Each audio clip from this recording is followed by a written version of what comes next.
Let's research high yield savings accounts. Now, this is one of my favorite resources. It's called Investopedia.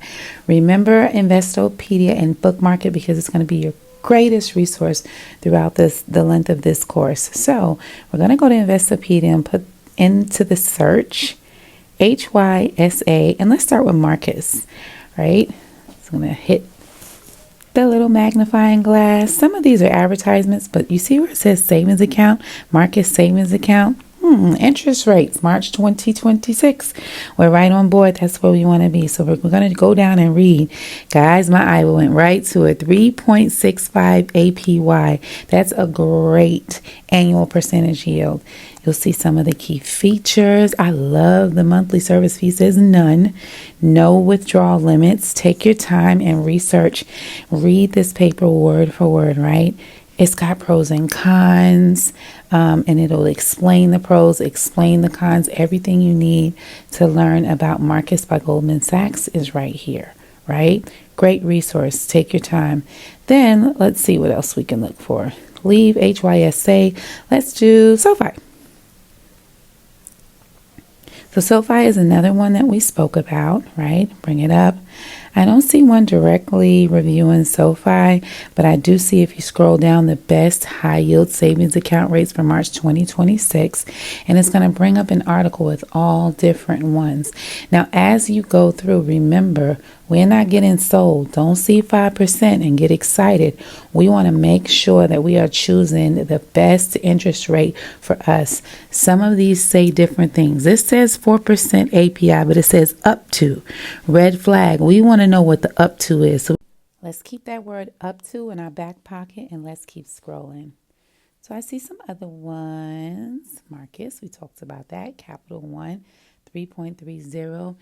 E-Trade, you see those two asterisks? That means something. Let's see. Terms apply. You get 3.75% for 6 months. What does it go to after that? These are the questions that we want to know. Now, I personally use American Express National Bank.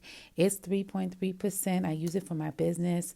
I absolutely love it. So there's an option there. They're also good for if you have a new business. They'll give you a chance.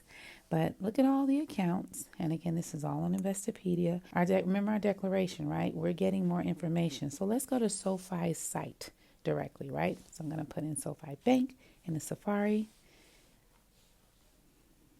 Right there, SoFi Bank. No account fees. We're going to click on that. Now, Better Banking is here with up to 4% and no fees. We're going to zoom in here so we can see what they're talking about. Earn up to 4% annual percentage yield on SoFi savings with a 0.70 APY boost, right, for the first 6 months. So that means it's really 3.30%, but for the first 6 months, they're going to boost you up to 4. That's not bad. But I also see some other things that stick out to me, right? I see there looks like there's a $10 a month SoFi Plus subscription, or you have to have qualifying deposits of $5,000 or more. This is all the stuff that we want to know.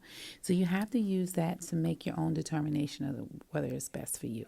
So now I'm going to go to Ally. That's another bank that we talked about. Let's see what Ally is talking about. Okay. So I'm clicking on Ally, and it's coming up. This is one of the more popular ones.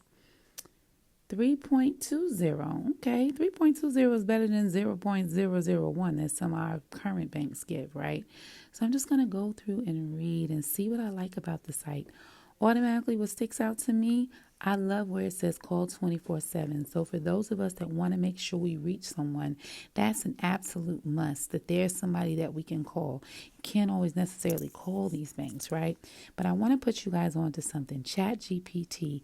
Here is a prompt that I want you guys to use in your practice with ChatGPT. You're going to say, I'm in a financial education class and I'm working on opening my first high yield savings account. I want to research before choosing one. Please explain what is a high yield savings account in simple terms, right? The key facts I should compare, red flags to avoid, step-by-step checklist I can use, and smart questions I can ask before opening the account. This will give you a guide and some comfort so you can ask the right questions that we can seek knowledge with understanding. Make sure you guys like and subscribe to my channel so you can get all the videos. Bye.